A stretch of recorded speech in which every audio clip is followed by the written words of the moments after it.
Amigas, amigos, muy buenas noches. Estamos en Debate Público.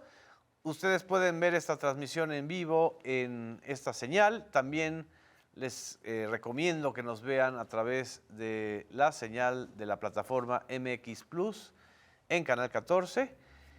Esta semana será una semana definitiva en las negociaciones que el presidente norteamericano Donald Trump ha realizado o está realizando con distintos bloques comerciales y con distintos países.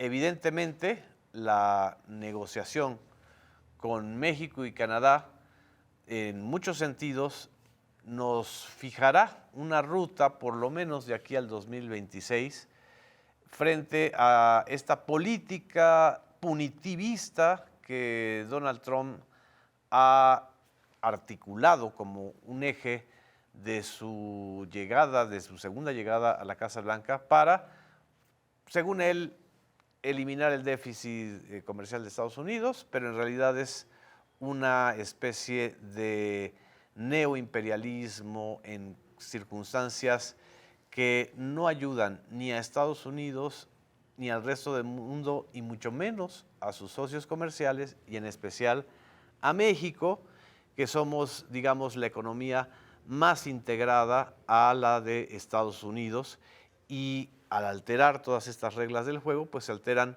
muchísimos de los equilibrios que durante 32 años de neoliberalismo se construyeron. Este tipo de políticas también han generado reflexiones en el mundo de los principales economistas, de los principales académicos. La semana pasada en Colombia, el Premio Nobel de Economía, Joseph Stiglitz, hizo una reflexión que vamos a ver aquí, un fragmento de cuál es el problema y la esencia de esta manera de negociar y de plantear de Donald Trump el reacomodo del comercio mundial en función, pues, de la ley del más fuerte, es decir, de la ley que le convenga a él y a Estados Unidos. Vamos a ver este fragmento. Bueno, lo que a Trump le gusta hacer es realmente perseguir a un país y luego otro, de manera separada. Y cuando se le confronta con poder, él siempre, tal vez han escuchado la expresión taco, Trump siempre se distancia, pero Trump está actuando como si todo el mundo fuese dependiente de los Estados Unidos. Y eso no es cierto. Así cuando el mundo se une y se dé cuenta que realmente la jugada no está del lado de Estados Unidos, pues todos los otros jugadores tienen que pararse contra el matón que es, porque él va a querer más y más. Recuerden, ningún acuerdo con Trump merece realmente ser escrito, porque él va a violar ese acuerdo y lo va a hacer trizas cuando es conveniente para él, como lo hizo con el acuerdo entre Canadá y México. Así que puede que se tenga una tregua temporal, un acuerdo, pero realmente no lo tomen como un acuerdo, sino más bien como una tregua temporal. Ningún acuerdo con Donald Trump merece ser firmado por escrito. Eso dice Stiglitz. En fin, abrimos el debate. Muchísimas gracias a Azul Alzaga por estar aquí con nosotros en esta emisión. Muchas gracias a Claudia Martínez. ¿Cómo están? Gracias. Conductora de Ventana al Mundo. A Jesús Ramírez. Muchas gracias. Buenas noches. Y a nuestro querido economista del azufre, Óscar Rojas. Hola, ¿qué tal? Muy buenas noches. Te pasamos la pelota ahora sí, Óscar. Sí, pues la tomo para decir que Joseph Stiglitz es una referencia muy interesante, puesto que es un economista que conoce a fondo la economía neoliberal y por el otro lado empezó también a conocer a fondo los procesos que son el antídoto de la economía neoliberal.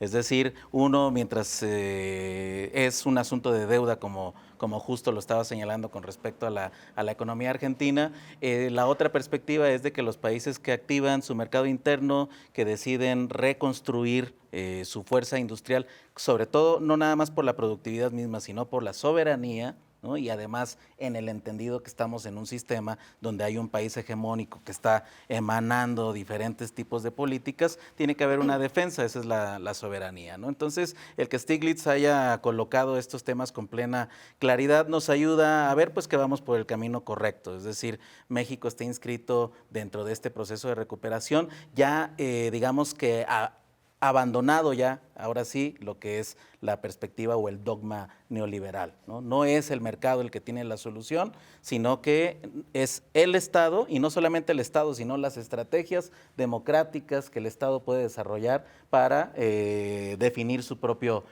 camino. Y en esta ocasión, en este caso, es muy importante esta idea, esta noción de desacople, porque Estados Unidos tiene una crisis muy profunda ya. Nosotros sin duda estamos muy integrados, pero ahí es donde está el punto, ¿no? Tenemos que lograr esa autonomía para recuperar nuestro camino en el nuevo mundo multipolar que se está construyendo. ¿Ves viable esta propuesta que está lanzando Stiglitz, que sean los demás los que se negocien en contra de Trump?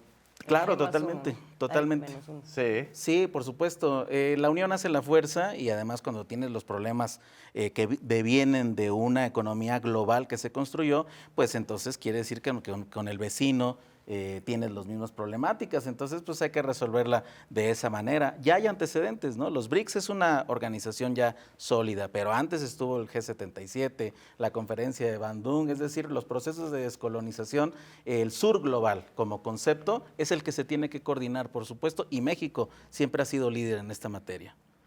Claudia, acabamos de ver una negociación que no dejó contento prácticamente a ningún país europeo.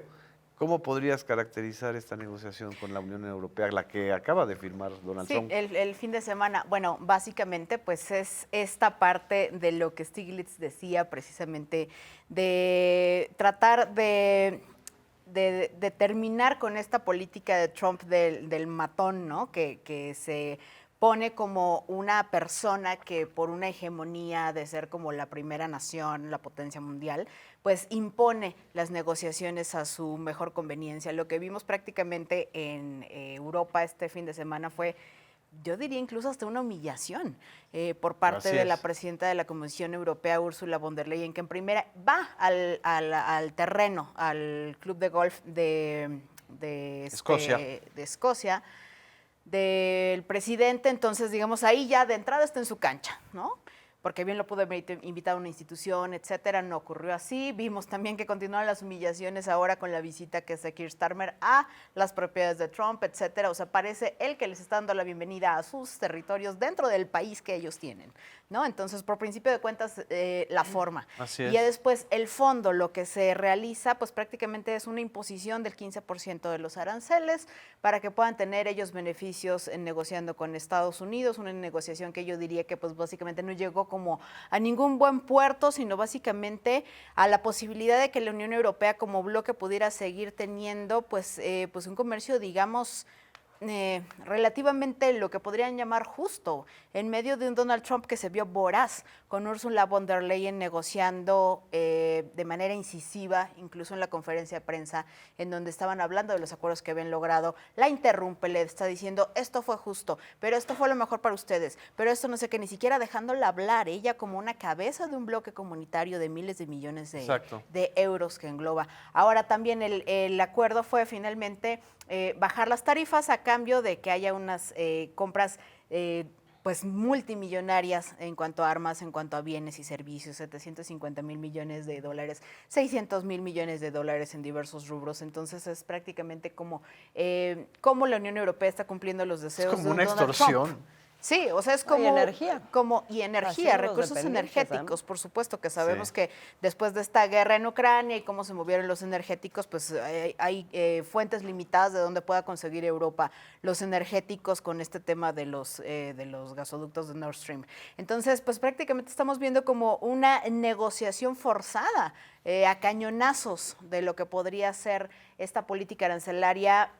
Pues todos los líderes europeos estuvieron criticando muchísimo a Ursula von der Leyen, que dijeron que prácticamente pues se rebajó a los mínimos negociables ante un Donald Trump que pues prácticamente se la comió, incluso líderes de la ultraderecha como Víctor Orbán, Meloni. de Hungría, la propia Giorgia Meloni, la primera ministra de Italia, que pues hasta este momento pues era como muy cercana a Donald Trump, diciendo, bueno, pues qué fue lo que fue a hacer allá, ¿no? O sea, ¿qué le dio como bloque comunitario? Nosotros vamos a revisar los acuerdos a ver cómo acaban. Y es importantísimo porque pues de eso deriva, por supuesto, el comercio entre estos dos grandes bloques, que engloban un gran porcentaje de la población mundial en cuanto a bienes y servicios. Así es. Y el tema de Japón pues no se queda nada atrás, por supuesto, ¿no? O sea, un Japón que no está en crecimiento, que es una economía que bien ha estado un tanto estancada en las últimas décadas, finalmente pues está saliendo a tope, y lo que está pasando es que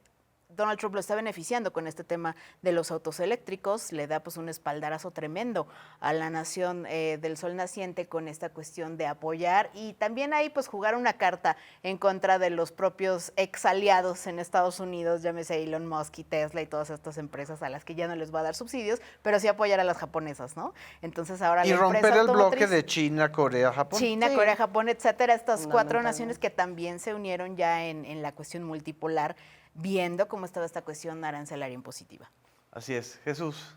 Bueno, pero como dice Joseph Stiglitz, todo acuerdo puede ser Exacto. vuelto a negociar, incluso... Que no se firme, dice. Bueno, las protestas de los mandatarios europeos es muy claro, todos hicieron crítica, no fue un trago amargo, y entonces estamos viendo cómo utiliza el gobierno de Estados Unidos, Trump, los aranceles como arma política, no solo para abrir sus mercados, sino también para imponer sus políticas de guerra, de dominio regional, también para salvar su crisis interna, construye escenarios internacionales. Entonces, todavía no, como bien lo dice, todo esto se vuelve a reescribir.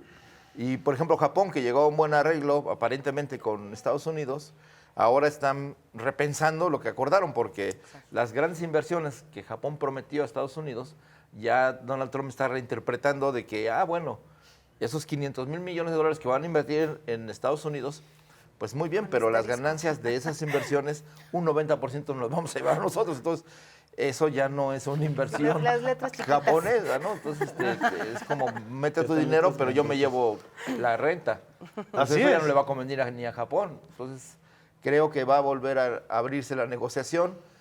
Bueno, pues es parte de la lógica política de Donald Trump, mantener la atención permanente, no solo para atraer la atención, sino para llevar a todos, no solo a los campos de golf a negociar o a su terreno, sino también bajo su propia idea de qué debe hacerse, ¿no? Entonces, Sí. creo que en el fondo, lo que dice Joseph Stiglitz sobre lo que se ha hecho en México, porque México tiene ahora esta semana pues el tema se le acaba el tiempo, el Así 1 es. de agosto entrarán en vigor o no los aranceles, el 30% Para de lo que aranceles. no está en el TEMEC, según esto.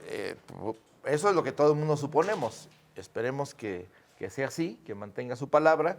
De todos modos, como hemos visto, también el TEMEC, que va a ser negociado el próximo año, pues va a volver a abrir el expediente sobre los bienes, los insumos, los automóviles Servicios. que se hacen aquí y que se exportan a Estados Unidos, Sí. de empresas estadounidenses la mayor parte, pues se va a volver a discutir.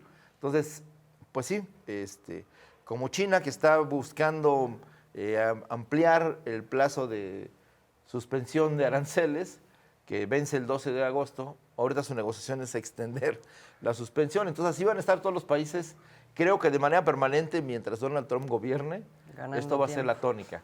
Yo creo que nadie se puede ir a su casa tranquilo, ya negocié, ya firmé, va a volver, si lo necesita va a volver a abrir el expediente. Exactamente. Y creo que algo que es importante, que los resultados de su política no le van a, es decir, las cuentas no le van a salir. Es decir, fortalecer el mercado interno, la reindustrialización lleva tiempo y el costo de los aranceles pues lo van a terminar pagando los consumidores estadounidenses. Hoy Procter & Gamble, que es una de las grandes empresas de bienes del hogar y de alimentación y de muchos, anuncia que va a subir 5%, Productos de belleza. productos de belleza, pero también de limpieza y también alimentos, va a subir 5%, hoy anuncia que va a subir 5% los precios en Estados Unidos. Entonces así va a comenzar esta oleada, porque hasta ahorita Donald Trump ha tenido la suerte de que la inflación no ha aumentado significativamente, lo que le ha permitido ese margen de mantener esta política agresiva, sin tener altos costos al interior. Así es. Pero conforme empiece a pagar el consumidor los costos de esta guerra arancelaria, pues irá disminuyendo más el apoyo social que tiene. Ya de por sí, que en todos los temas donde él superaba el 50% de apoyo, hoy está por abajo del 40%. Entonces, salvo el tema de Irán y del conflicto de Israel con Irán, ahí todavía un 42% aprueba su política. El resto de temas, sobre todo el tema del recorte del Migración. presupuesto, el tema del manejo comercial con las aranceles está reprobado por abajo del 40%. Entonces, Wow. eso está alto. Y lo que se prevé es que mientras él ya recuperó con los aranceles más de 100,000 millones de dólares, los va a perder a fin de año con la baja de la economía, el crecimiento de la economía, pérdida de empleos y obviamente pues el costo del aumento a los precios, que aunque van a ajustarse los consumidores su consumo, van a seguir pagando el costo. Entonces eso pues lo va a volver a obligar a negociar. Así es. Yo no sé si necesariamente eso está fuera del cálculo de Donald Trump. Una de las cosas que me pareció muy interesante que decía Stiglitz es cómo ha venido modificando lo que era la política de Estados Unidos en la mesa de negociaciones, que incluso llevó a generar una serie de instituciones internacionales y multinacionales para tomar definiciones en materia comercial, económica, etcétera, ¿no? Toda la arquitectura que una arquitectura Estados que Unidos hizo. finalmente favorecía a Estados Unidos, pero a un Estados Unidos que también, digamos, apostaba por el respaldo popular, esta idea del el estilo americano de ser o la vida americana que tenía que ver con una clase media que más o menos la iba llevando, ¿no? Esto fue durante mucho tiempo y esa arquitectura permitió eso. Y sin embargo ahora lo que vemos es como, por un lado, está pues devastando esta arquitectura directamente, ¿no? O sea, ninguno de estos organismos multilaterales ya le da ningún valor. Trump se sale de algunos de ellos y todo el tiempo está combatiendo las políticas que desde ahí uno diría, oye, pero siempre ha favorecido a Estados Unidos. Pues es que ahora no es Estados Unidos, y esto es lo que mencionaba Stiglitz, es una parte muy pequeña de Estados Unidos. Es una élite, es una oligarquía y es el mismo. Y esto que decías de el lugar mismo donde lleva a negociar, no es nada más, pues te obligo, sino tiene que ver con su propiedad, que mientras estaba haciendo estas negociaciones multilaterales, estaba a la vez promoviendo su propiedad privada. Su campo de golf, sus inversiones campo de golf, inmobiliarias. de sus hijos, no sé qué. Y lo mismo va para todos los acuerdos que empieza a negociar, en donde claramente, como dice Jesús, está pues facilitando, digamos, la entrada de una política que tiene que ver con una mirada bélica, una política de guerra, favoreciendo armadoras, favoreciendo también a las empresas o los corporativos energéticos en Estados Unidos, pero digamos, esas son parte de la élite que en este momento Así está es. jugando con él. Bueno, no no es ma- la población No norteamericana mandó a o México estadounidense. a unos legisladores para que negociaran lo de los bitcoins y lo de las Exacto. monedas digitales que son Que negocios no- de él. Que no lo quiso decir muy claramente la presidenta, creo que fue el día de ayer, así de, bueno, vinieron a ver este tema, a presentarlo, pues estamos viendo de qué se trata, pero realmente eso, o sea, es una grosería, porque lo que están promoviendo nuevamente son negocios particulares agenda de privada. ciertos sectores Así es. económicos de poder. Y eso, digamos, ¿a qué te lleva en términos de reflexión? A que no puedes tomar las decisiones nada más pensando que, pero si Estados Unidos hace esto, también se está metiendo un balazo en el pie. Claro que lo está haciendo. El 30% de la población estadounidense no apoya la política arancelaria precisamente por eso, por el tema de los precios que se van a reflejar, que van a tener que pagar ellos mismos. Sin embargo, eso no está importando, porque lo que está importando es otra cosa. Entonces, creo que en el fondo, uno de los mensajes más poderosos de Stiglitz no es solamente no tomen en cuenta la firma de Donald Trump, no firmen con él porque finalmente lo va a romper su promesa y está por encima de cualquier marco legal o regulatorio. Empiecen a pensar en otros términos, volteen a poner sus energías en otras cosas, en lo que mencionaba aquí Oscar, ¿no? O sea, una economía interna autosostenible, basada en una industria, en la soberanía, etcétera, y de qué manera se pueden construir alianzas fuera de la órbita de Estados Unidos. Una de las partes de Stiglitz también interesantes de la conferencia es cuando él describe la peor política de Donald Trump, no es la de los aranceles. La peor política es la que está aplicando en Estados Unidos contra sus propios ciudadanos. Así es. La aprobación esta del presupuesto grande, bonito y bello, que dice es el peor proyecto neoliberal o postneoliberal. O sea, es de endeudar el país para las empresas más ricas. Exactamente. No para la población. Y devastar. Es como hacer fracking económico.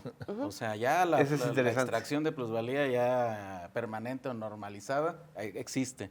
Pero este sistema, que es el shock del neoliberal, es hacer fracking, es decir, todos los elementos de valor que no estén a la vista es un asunto de tributación imperial. Es decir, por eso es fuerte y es interesante esto que menciona Azul, ¿no? Es decir, no nada más es el país en abstracto, Estados Unidos, sino es una élite, ¿no? Y esto tiene sentido porque, de alguna u otra manera, pues el destino del sistema capitalista, es decir, como sistema, sus leyes de desarrollo, apuntan siempre necesariamente a la concentración y centralización. Es decir, estamos viendo ya el final, pues, ¿no? de ese desarrollo y, pues, además, lo hemos comentado en otros momentos, Donald Trump representa de alguna u otra manera el hombre capitalista por excelencia, es decir, el que habilitó los modelos de análisis de los neoliberales, ese homo económicos que era estrictamente racional en la persecución de la ganancia, eso es Donald Trump, ¿no? Entonces, ahí está. Pero con métodos ilegales y sicarios, de Exacto. sicariato económico, o sea, ya no respetando la ley, no respetando el modelo, sino a fuerza de imponer su voluntad o amenazando o metiendo a la cárcel, porque también la afectación en los sectores económicos que está teniendo la política migratoria, pues ya afectó a la agricultura, que va a tener pérdidas, el sector hotelero va a tener pérdidas, los restaurantes van a tener pérdidas. El turismo. El tema de el turismo, porque ahora ¿Quién va a viajar a Estados Unidos? en las encuestas globales, el rechazo a Estados Unidos es muy alto a nivel internacional, a nivel de la población. Pero entonces, por ejemplo, las medidas que tomó respecto al ganado, con el pretexto del gusano barrenador, está afectando la economía interna de Estados Unidos. No tienen carne suficiente, necesitan importar carne. El modelo que tenían con México era bastante asequible, se beneficiaba sobre todo Texas. Igual el jitomate. Entonces el jitomate, pero eso también lo hace para beneficiar a un sector, pero perjudica, por ejemplo, también a Texas, que es el que industrializa el jitomate, para volverlo ketchup y todas las presentaciones industrializadas. Entonces, también esta doble jugada de beneficiar a un sector también perjudica a otros sectores económicos que lo apoyaron. Por ejemplo, la medida de tomar para que Coca-Cola utilice azúcar para beneficiar a un sector de los que cultivan la caña de azúcar está perjudicando a los maiceros, que son los que masivamente votaron por él en el centro de Estados Unidos, ¿no? Entonces, hay vamos a ver el saldo. Y es un juego mientras contradictorio. más baje el apoyo social a sus medidas, más peligroso se vuelve, porque se vuelve más inestable. Así Por es. ejemplo, para todo esto que estamos viendo, el escándalo de Epstein, pues está intentando amenazar a Rusia con un ataque, a ver si nos amalecemos con la defensa de Ucrania a ultranza, porque las amenazas a Rusia son ya directas, no solo con aumentarle los aranceles, sino pues de algún ataque preventivo. Entonces, así es. Veamos que eso va a ser parte En de este estos esquema, meses. ¿qué valoración hacen, antes de ir al corte, tenemos 3 minutos, de la manera en que la presidenta mexicana ha tenido que lidiar este periodo con la búsqueda de un acuerdo integral, que por lo visto cada vez va a ser más difícil, Oscar? Pues estos 3 elementos, humor, humildad y firmeza. Eso. Pero además otra cosa, porque es lo que Órale. describe Stiglitz de la actitud de la presidenta. Creo que la presidenta actuó con bastante mesura en un momento de inestabilidad. Sí. Otros se fueron con la finta e intentaron ser agresivos y salieron trasquilados. Ella marcó una ruta Entonces, desde el inicio. esta idea de, bueno, vamos a estudiar y vamos a no caer en la provocación, porque la propaganda, del elemento propagandístico de Trump en sus negociaciones es central. Sí. Entonces, entrar en su juego le da más elementos y le permite mejores condiciones de negociación. Así es. El Claudia. propio premio Nobel Stiglitz ha mencionado eso, que es importante lo que está haciendo la presidenta desde el punto de vista de esto de cabeza fría, ¿no? O sea, no irse como por el tema pues, visceral, sino el tema diplomático, y también lo que menciona mucho es lo que también habían estado planteando otros bloques comunitarios, ¿no? Como BRICS, etcétera, ASEAN, de diversificar. O sea, dice que es importantísimo que se diversifiquen los mercados precisamente para no estar dependiendo de un solo país, como es este gran ente que tenemos aquí encima del mapa, ¿no? Que es Estados Unidos. Y otra parte también importante que quería acotar sobre este tema de la política, que a veces podría ser contradictoria por parte de Donald Trump. Yo creo que Donald Trump está haciendo un gran honor a su vocación empresarial. Está viendo prácticamente la presidencia como una empresa en donde se beneficia de poder tener indultos, de poder beneficiar a sus empresarios con cuestiones de imposiciones de IVA, de beneficios con temas arancelarios, con temas empresariales, teniendo contactos, haciendo que le deban favores empresariales para posteriormente, cuando salga de la presidencia, que sabe que ya no habrá más a menos que haga una reforma, etcétera, que es muy poco probable, que pueda tener muchas cartas sobre la mesa para seguir enriqueciendo su gran fortuna. También tenemos esta cuestión de los cargos, en donde finalmente se ha beneficiado de la presidencia para salir invicto, para no pisar la prisión, después de que pues era prácticamente irrisorio que un presidente con semejante historia ilegal pudiera haber llegado a la Casa Blanca, y finalmente pues estamos viendo que él está obteniendo ahora negocios incluso hasta de las criptomonedas. Entonces él está haciendo de la Casa Blanca una gran empresa, y lo que estamos viendo pues ese es el resultado. Solo una nota. Sí. México se adelantó a estos tiempos. Así o sea, es. México fortaleció su mercado interno, diversificó sus relaciones comerciales y se preparó para un cambio donde el Estado pues, es el rector de la economía, que le permita, como hoy China es ejemplo, planificar a largo plazo de acuerdo a las necesidades de la población de manera soberana. Así es. Eso es algo que yo creo que ya lo ha reconocido Joseph Stiglitz, y en este contexto está reconociendo además que la estrategia de México, a diferencia de la derecha que dice que no funciona para nada, ha tenido efectos positivos para el país. Ahora. Cuidar la economía y salvaguardar a los productores. Vamos a un corte. Ahorita regresamos. No nos dejen, regresamos a Debate Público.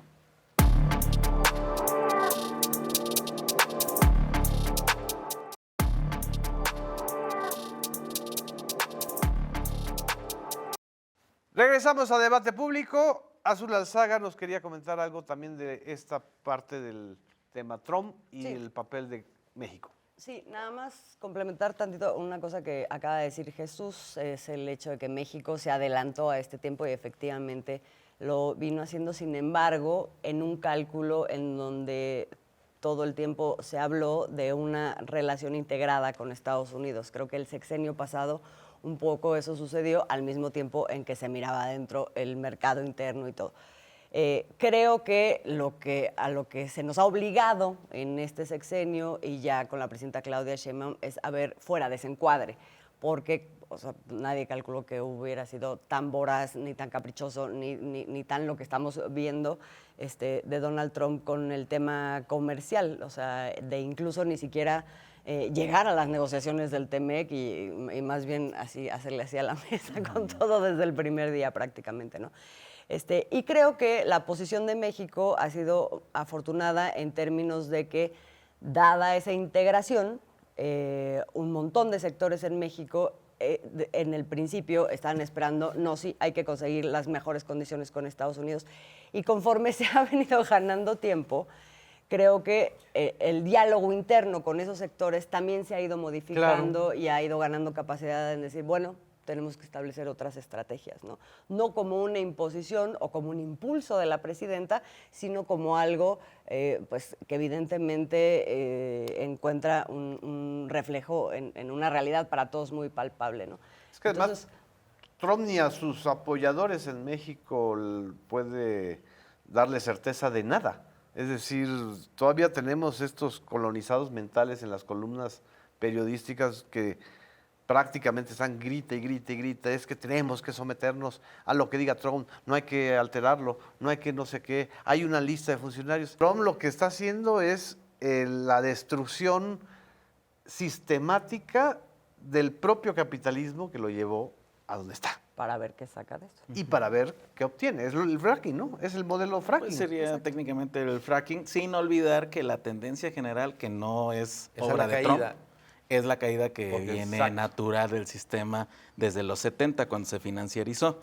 Es decir, es un problema estructural que está estallando ahorita en estos momentos. Claro que hay muchos, pues digamos que miedos, ¿no?, de todo esto que pueda pasar, pero creo que en el análisis tiene que estar también con claridad que así como está esta variable de incertidumbre, también está la variable importante e interesante de que ahorita es momento de las alternativas sustantivas. Es decir, que los recientes acercamientos que se han hecho con Brasil, por ejemplo, son pasos adelante, que el Plan México, por supuesto, los polos de desarrollo, la recuperación de los trenes, la soberanía energética, son pasos adelante, y es también un paso todavía más adelante el que todo esto no pierda de vista que de lo que se trata es de resolver el problema social, ¿no? Así es. Entonces, esta es parte La desigualdad. exactamente, la desigualdad. Entonces, en la medida en que México, yo creo que así va a ser, vamos a poder proponer una alternativa muy sólida de cómo resolver los problemas de todos los países que en su momento fueron descolonizados políticamente, pero no descolonizados económicamente. Y ahorita lo que estamos viviendo es eso, ¿no? Hay una metrópoli que se quisiera otra vez elevar con fortaleza, pero ya no lo puede hacer. Ha llegado su tiempo histórico y por eso toca ahora hablar de la descolonización sustantiva de la economía de los países. Así es. Otro tema en esta semana y en días anteriores que se ha colocado en el debate público es una serie de hechos, de imágenes, de cuentas en redes sociales que han documentado a varios integrantes de la Cuarta Transformación, coordinador parlamentario de la Cámara de Diputados Ricardo Monreal, o al propio secretario de Educación Pública Mario Delgado, o al secretario de Organización de Morena Andrés Manuel López Beltrán, de vacaciones en aparentes espacios lujosos. Es decir, esta cosa que pues, también saben las redes explotar, que es el sentimiento o el resentimiento de clase o de odio. Y creo que la presidenta, al ser cuestionada sobre este tema el lunes pasado en la conferencia matutina, fijó una posición que creo que vale la pena recuperarla y también debatirla. Vamos a ver cómo reaccionó la presidenta frente a ese tema. Pero nosotros tenemos una responsabilidad política y una responsabilidad que tiene que ver con el movimiento al que representamos y los principios que representamos. Nosotros, mucho de nuestro pensamiento tiene que ver con el pensamiento juarista, que es que no puede haber gobierno rico con pueblo pobre. Siempre el poder debe ejercerse con humildad, siempre. Esa es mi posición y siempre va a ser. Esta es la posición, una posición ética, más que una posición legal o una posición políticamente de defensa o de ataque. Ella está convocando a una reflexión ética y creo que vale la pena subrayarla. No sé cómo veas tú, Jesús, este tema y por qué ahora se está sacando y está teniendo este debate. No sé si sea la falta de información o tal vez los descuidos o los excesos, ¿no? Bueno, yo creo que hay que primero señalar que aquí México está viviendo un proceso de cambio. No hay Sí. una normalidad política. Hay un proceso de transformación institucional y de la política en sí y de los actores políticos. Vemos la caída de la oposición a niveles nunca vistos, ¿no? Sí. Y al mismo tiempo, pues la hegemonía de una fuerza política que está encabezando este cambio, que está transformando el poder ejecutivo, que está haciendo políticas sociales para combatir la desigualdad y la pobreza con bastante éxito. Es el país que más ha aumentado el nivel salarial en los últimos años, ha duplicado el salario de los trabajadores, ha logrado que 30 millones de familias tengan algún beneficio social que permita que activar y reactivar el mercado interno. Entonces todo esto pues es parte de la realidad que estamos viviendo. Y en la parte política, Morena y digamos esta fuerza que encabeza la transformación, pues tendría que éticamente reflejar la sociedad que quiere. Es decir, el tipo de política que hay que hacer, el tipo de políticos que hay que construir en una sociedad democrática igualitaria donde no haya élites, ni castas, ni privilegios para nadie, por ser servidor público, por ser un representante popular. Debemos ser ciudadanos normales, sin privilegios como los demás, pero con un grado de responsabilidad doble.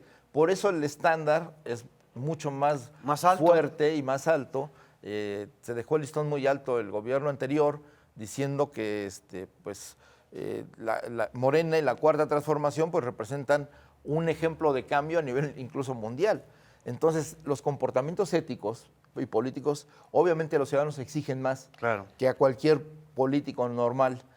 Está bien que se vayan de vacaciones, pues es un derecho de cualquier ciudadano que tenga la posibilidad de hacerlo, ¿verdad? Ya sabemos que la mayor parte de los mexicanos no pueden trasladarse fuera de su ciudad para vacacionar, pues vacacionan en la ciudad misma o en el lugar donde viven porque no tienen recursos. Entonces también, frente a esta realidad, los que tienen recursos para viajar, pues en el caso de los políticos de Morena, pues sí son criticados, ¿no? Porque pues es lo que no puede ser la mayoría de la población. Así es. Y entendemos que la lógica de los principios éticos de la transformación, pues es buscar que haya una justa medianía en el modo de conducirse de los servidores públicos y los políticos. Entonces, austeridad, vivir pues con lo Sin mínimo lujos necesario, y digo, claro, cómodo, pero no por eso tiene que ser lujoso, y no por eso, aunque se tenga ese derecho, pues no en Morena.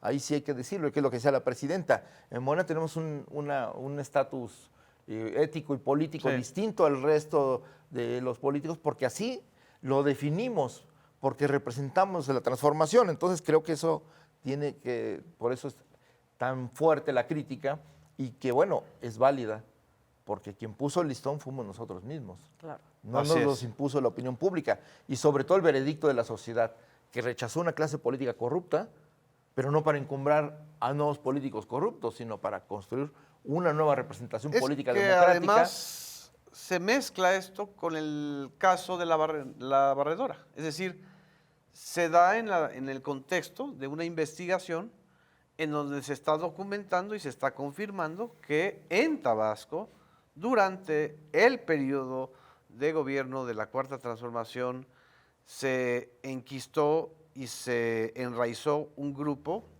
narcocriminal encabezado por el propio secretario de Seguridad Pública, Hernán Bermúdez Requena. Entonces, esto también está generando, pues, ahora sí que una reflexión profunda, ¿no, Azul? Sí, ya añadiste más elementos que sí son muy importantes, porque esta reflexión profunda lleva, por un lado, a el tema de la impunidad, que era un rasgo, pues ahora sí que casado con un régimen de corrupción que heredamos, en donde desde el poder no solamente se hacía, sino que también se encubría. Entonces, digamos, el punto de inflexión que se está viendo, a nivel discursivo es muy claro que se está dando, y que tenemos que ver ahora de qué manera eso se compromete en términos de una serie de acciones judiciales, etcétera, que abran la verdad sobre lo que ahí pasó y se distinga bien cuáles son las responsabilidades de quienes ahí estuvieron. Entonces, es el tema de la impunidad. Pero yo lo que quería añadir también a lo que estaba planteando Jesús es, no nada más es un tema de gobernar con el ejemplo a partir de un tema de autocontención, sino que también estás construyendo una cultura diferente. Así es. Has venido criticando y has venido planteando que el valor máximo al que tenemos que aspirar, pues no es el valor material, ¿no? no es tener más posesiones, ni llegar más lejos en tus viajes, ni acumular más, ni nada. Si lo que estás combatiendo es esa visión, entonces ¿tú por qué lo reproduces, no? Sí. Finalmente, también desde ese punto de vista, pues se tiene que plantear un ejemplo desde quienes pusieron esa vara y desde quienes están gobernando a partir de lo que fue pues un apoyo popular muy mayoritario a, órale, yo te compro ese, ¿no? Y estás trabajando esa transformación. Creo que nos falta mucho para llegar a esa profundidad de transformación. Todavía tenemos mucho clasismo en el país, mucho racismo, y siento que no abona a todo esto que estamos queriendo empujar, ya creo yo, no nada más ni desde el gobierno ni desde Morena, sino socialmente, que esa es una parte de las cosas pues, que están cambiando en el país y por eso la exigencia es más alta. Así es, Oscar. Sí, pues yo creo que de lo que se trata es que en estos momentos que hablábamos de cambio profundo, pues las revoluciones no nada más son a nivel económico, sino las revoluciones también tienen que ser a nivel político y social, ¿no? Y creo que este es un elemento, un cruce muy interesante en este caso. Por ejemplo, hay ciertas vertientes. Hemos heredado un tipo de burocracia, un tipo de visión burocrática también. Esto tiene que someterse también a discusión, ¿no? Este tránsito del funcionario al servidor público, por ejemplo, y todos los elementos que no están, como se decía, ¿no? No es que se tiene que seguir el decálogo estricto de las reglas de ética, sino que la ética es un campo de revolución social, precisamente. Sí. Entonces ahí esto creo que es importante señalarlo porque no es simplemente que sea una decisión que deseemos, ¿no? Nada más, sino de que las condiciones de posibilidad de transformación radical del país y el mundo son tan serias y tan fuertes ahorita en estos momentos que todo el mundo tenemos que tomarnos con muchísima seriedad nuestras responsabilidades e insisto, no estrictamente dentro nada más de una serie de reglamentos, ¿no? ¿Qué está prohibido, qué no está prohibido? Sino lo que decía el presidente López Obrador, por ejemplo, la mística, ¿no? La mística es un asunto que también es importante porque en estos momentos estamos creando la energía para el siglo XXI, nada más y nada menos, ¿no? Entonces, creo que hace falta y a mí me da gusto que de alguna otra manera estas cosas estén empezando a hablarse, porque como ahorita Azul decía, ¿no? No nada más es el asunto de los actos de corrupción, sino también el asunto de la impunidad, ¿no? Si sucede, pues hay que hablarlo, hay que abordarlo y creo que tenemos que convertir, ¿no? Una ecuación de convertir en este tipo de cosas y de inercias que todavía venimos arrastrando en oportunidades para avanzar todavía más adelante en la transformación. Lucha contra la impunidad y lucha contra los privilegios es dos de los ejes fundamentales. Ya sabemos que la corrupción no se acaba por decreto. Lo que se debe acabar es la impunidad. Es correcto. Lo que se debe acabar es el que no se haga una investigación a fondo. Y lo que se está haciendo con la barrenadora es una investigación a fondo que va a llegar hasta donde debe llegar, punto. Y qué bueno que vaya a llegar hasta donde debe llegar. Era barredora y ahora es barrenadora, porque va a fondo. O sea, ya barrió y ya profundizó. Ya va a profundizar. Y junto con esto el tema de los privilegios, porque evidentemente ser servidor público no te vuelve, ni te tiene por qué volver un privilegiado, sino al contrario, claro, un servidor público. Esto fue lo que llevó al desastre, al PRI o al PRM, incluso desde la época de Miguel Alemán. Eso fue lo que hizo que Daniel Cosío Villegas escribiera La crisis del PRI en 1954. Y bueno, ya no digamos a los panistas, que a los privilegios de clase le agregaron los privilegios de la alta burocracia. Entonces, por eso creo que es mucho lo que está en juego. Y precisamente se trata de tener esta coherencia, que los ciudadanos dijeron, bueno, nosotros votamos una vez por la Cuarta Transformación, votamos otra vez por el segundo piso de la Cuarta Transformación y están viniendo con unos estereotipos que me suenan a neoliberalismo, me suenan a la etapa del PRI y del PAN, ¿no? O sea, es decir, hay que tener una coherencia con el votante, precisamente con los valores que representa la Cuarta Transformación, el tema del humanismo mexicano, el tema de gobernar precisamente para el servicio, o sea, como tú mismo lo estás diciendo, servidores públicos, y tener este tema de la coherencia, de decir, bueno, sí, pueden ser altos niveles, pueden ser altos cargos, pero también sobre todo el tema de tener una coherencia con el tema de predicar con el ejemplo literal, o sea, tanto a nivel personal como a nivel de estar en el cargo, y parte importante pues precisamente es esto. Y yo creo que es buena la observación que se hace, es bueno el escrutinio público, son buenas las críticas, porque a partir de ahí se puede seguir modelando precisamente para hacer más consolidado este proyecto de país. O sea, es importante también que se ponga la observación ciudadana en estas cosas, que pues sí, o sea, podemos flaquear en algunas cuestiones como humanos que somos, ¿no? Con los vicios que tenemos todos en términos generales, pero es muy buena la observación ciudadana y también de los medios de comunicación, en general también de los opositores, para que este proyecto de nación se pueda hacer mucho más Empático. perfectible Bueno, para el futuro, para que pueda ser absolutamente consolidado en el tiempo que viene, porque esto pues básicamente llegó para quedarse. Ahora le doy la vuelta al asunto. También hay mucha hipocresía Ah, sí, desde luego.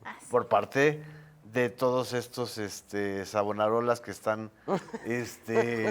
quemando a la Pero ¿cuál cuarta hipocresía? transformación. Mira, si las televisoras financiaban las vacaciones de los políticos Exacto. en sus hoteles, que les pagaban todo y era todo normal y no pasaba nada, nadie se escandalizaba. El tema es que ahora estamos queriendo construir un país diferente, un país más igualitario, un país democrático, un país donde no haya una élite privilegiada ni económica ni política. Eso es un cambio de la cultura política. Entonces, evidentemente hay mayor exigencia y Claro. qué bueno que haya exigencia, porque quiere decir que está viva la democracia, a diferencia de lo que decía Héctor Aguilar Camín. La democracia mexicana está muy viva y instrumentos como la revocación de mandato permiten a los ciudadanos castigar a los malos gobernantes, y creo que eliminar la reelección también es sano, en la medida que también el recambio del liderazgo político y permitir a los jóvenes y a otros sectores que nunca han sido representados poder estar en los congresos, en los lugares de gobierno y, bueno, en la representación. Creo que todo eso es importante. Sí venimos de una carga, digamos, la cultura política priista nos dominó por muchas décadas. Así es. Todavía hay inercias respecto a los caciques locales, respecto al diputado que todavía piensa que es como Don Perpetuo con sus lentes oscuros y sus guaruras. ¿Hablas de Pedro Aces? El retratado por Luz Ríos, de esos caciquillos que todavía persisten y que están condenados a desaparecer porque ya la sociedad quiere otra cosa y lo va a hacer por esta vía o por la que construya. Entonces también el tiempo para Morena es corto. Sí. Porque la exigencia es muy grande. A diferencia de otros momentos que la sociedad era mucho más permisiva, ahora es más crítica. Y debemos agradecer que sea más crítica, porque entonces obliga a que los cambios sean más rápido. Sí, porque cuando ocurrió la alternancia con Vicente Fox, había un cierto bono, una cierta tolerancia social a los excesos. Me acuerdo del Toallagate, digamos, es el primer gran escándalo relacionado con privilegios o gastos excesivos del Los presupuesto. hermanos Vibriones. Pero después vino los hermanos Bebriesca y después vino todo este asunto de la corrupción de Marta Sagún, ¿no? De Vamos México y de cómo ella era pues prácticamente una especie de coyote de los grandes negocios de Pemex y de todo. Es decir, no es casual que haya tanto encono cuando ocurren estas cosas. No, pues García Luna también era réplica de Calderón, que también Así es. permitía las negociaciones con las empresas energéticas españolas o extranjeras y luego se volvió su empleado porque les permitió y también se llevó su porción de ganancia. Exactamente. Y ese modelo, que ese es el neoliberalismo, la colonización del poder económico, del poder político, eso es lo que ya la gente no quiere. Entonces no puede volver por la base de Morena, regresar otra vez a las mismas costumbres de los moches, de las gestiones a cambio de favores, de vacaciones pagadas por las empresas, en fin, todo esto que fue la moneda común en el neoliberalismo y de que tanta nostalgia tienen los dueños de las televisoras actuales y muchos intelectuales y líderes de la empresarios. oposición. Sí, bueno, los empresarios que eran los ¿Cómo que- decía Héctor Aguilar Camil, que necesitaba un Un poco de apapacho. apapacho. Ya no hay apapachos. Y eso es lo que están... Hay apapuchos. Sí, no, pero y lo de la hipocresía que dices es muy evidente. O sea, todas estas cosas que estamos describiendo a nadie le indignaban. O sea, a nadie me refiero a esta clase política que ahorita está así con los pelos Ni de a los punta diciendo medios. qué pasa con No, no lo Morena y su ventilaban, más bien. consecuencia. ¿No? Sí, nunca lo ventilaban, o sea, nunca no, se veían las estábamos vacaciones. hablando hace rato, hoy hablaban de los hospitales que se han construido y cuántos hospitales del periodo de Peña Nieto eran cascarones que fueron 80. inaugurados. O sea, si fueron inaugurados, hospital de Ciudad evidentemente Juárez. hubo prensa y todo eso se silenció y a nadie le importaba y nunca indignó. Estamos hablando de la salud, de lugares que no tuvieron en mucho tiempo acceso a ese servicio básico para vivir, más o menos. No existía y no importaba. Y ahora resulta que, pues, ¿cómo crees que te vas a ir a Tokio, no? O sea, Imagínense si ahora Sí, la mucha presidenta hipocresía. inaugurara un hospital como Peña Nieto o como Calderón, que nada más era la fachada, como el de Ciudad Juárez, o los 300 hospitales que la dejaron fachada. Sí. sin acabar.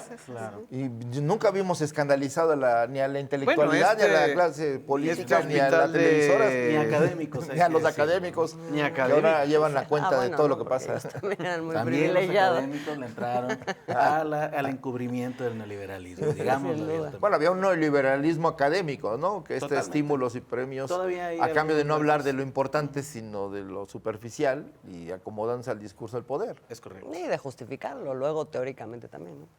Ahora, el tema de la barrenadora, como dice Jesús, o la barredora, sí creo que también es un tema, pues que no estaba, digamos, en la agenda y que estaba siendo investigado y que está generando, yo creo, desde mi punto de vista, y ese es el tema, la pregunta que quiero plantearles, una prueba de fuego.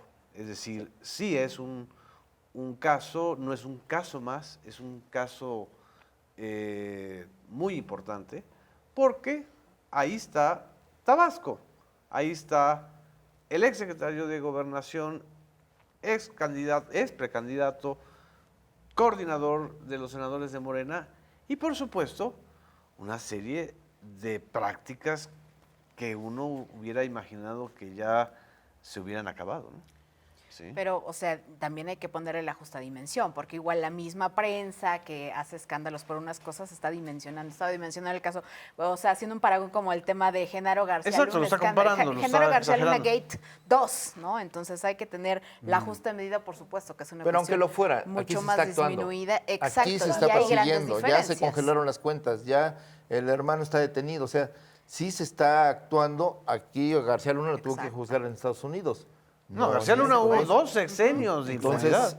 y les dieron contratos los dos gobiernos, tanto Calderón como Peña Nieto, y por Peña. eso está el juicio de, bueno, que se devolviera el dinero, la sentencia de que le devolviera el dinero al Estado mexicano que se llevó en contratos fraudulentos. Sí. No, que Entonces, les eso congelen es la las cuentas a diferencia esposa. ahora, y creo que se está ventilando, se está investigando la posible vínculos o no del hoy senador, y creo que esa es la diferencia, dar la cara y que esto se trate abiertamente y no se oculte, al grado de que en la propia conferencia la presidenta ha abordado el tema sin darle la vuelta. O sea, Sí. No, y pero no vayamos- simplemente también sin sobredimensionar. Es un tema jurídico, sí es político, sí es moral, pero bueno, con base en los hechos. Entonces depende Exacto. de las consecuencias legales, Así jurídicas que los jueces encuentren. Y no vayamos tan lejos, o sea, ¿por qué no se hizo una investigación así de García Cabeza de Vaca, por ejemplo?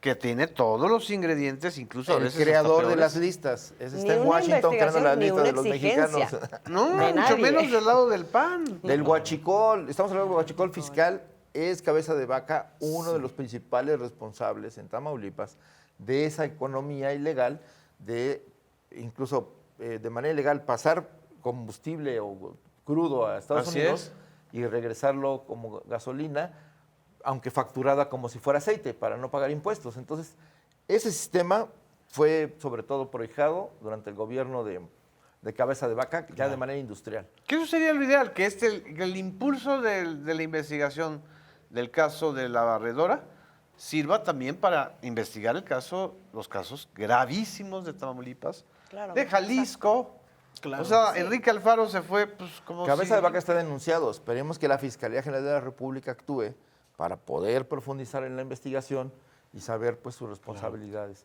Porque Además, como por está supuesto. oculto en Estados Unidos, pues no puedo poner un pie en México. No, ¿verdad? No. Sí, sí, sí.